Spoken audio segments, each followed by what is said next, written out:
Alright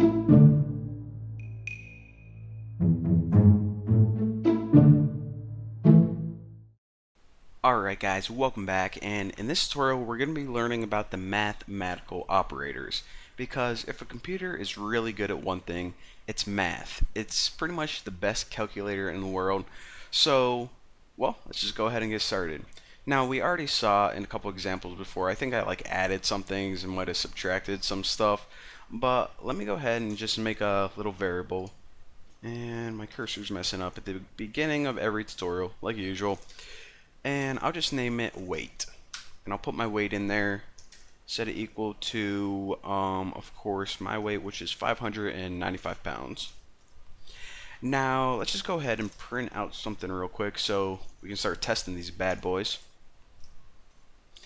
And I'll put, if I eat a watermelon, I will weigh, not weight, weigh, and we'll put something like %d ellipse.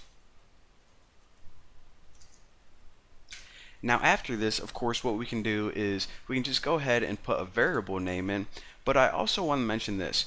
What people can do, and I don't really see this a lot, and it's really useful, is they can actually write an entire equation in place of just a variable name. So you can put something like weight plus, I don't know, what's the weight of a watermelon? 12 pounds, maybe? I don't freaking know. So what this is going to do is it's pretty much going to calculate this expression right here, which is 595 plus 12, and then output it on the screen. Let me pump that on a new line, and my old program's still running from the last tutorial, and run this bad boy. So apparently if I ate a 12-pound watermelon, I'm going to weigh 607 pounds. Simple enough. So we saw that we can add using the plus sign. And another thing that we can do is subtract. Of course, to multiply, it's the asterisk. It's the little symbol above the 8 on your keyboard. To divide, it's the /. It's, I don't know where it is on your keyboard. It's next to the shift on my keyboard. And one other thing that we can do is actually this one right here, the %sign.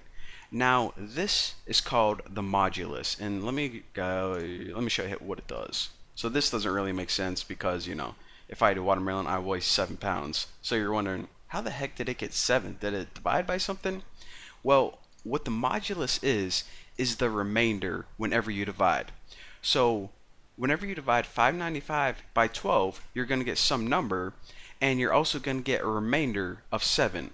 So whenever you want that remainder, again, use the %sign. It's called the modulus. Now, let me go ahead and show you guys something else. And this is probably going to help a lot of people understand why they're getting some different values in their program. So let's go ahead and make a few numbers. A, and we'll set this equal to 86 or something.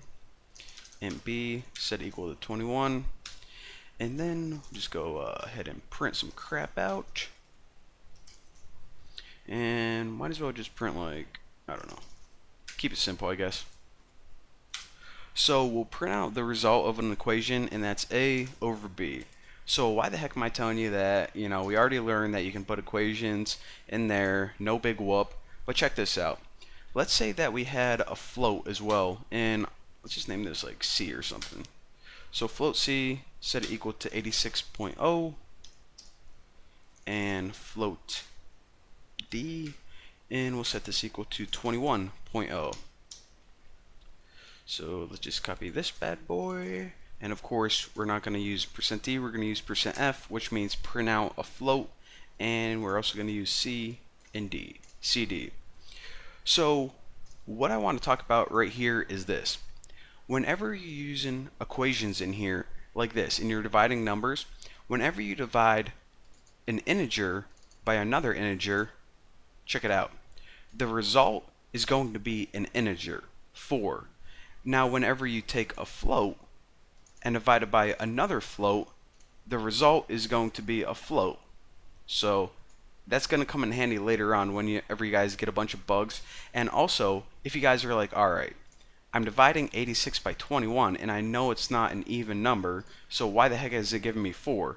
Because, you know, 4 times 21 is 84, so what the heck? So just remember that, because if you don't, you're probably gonna come across some trouble in the future. So whenever you want a float result, use float numbers. Whenever you want an integer result, use integers. Simple enough, easy to remember.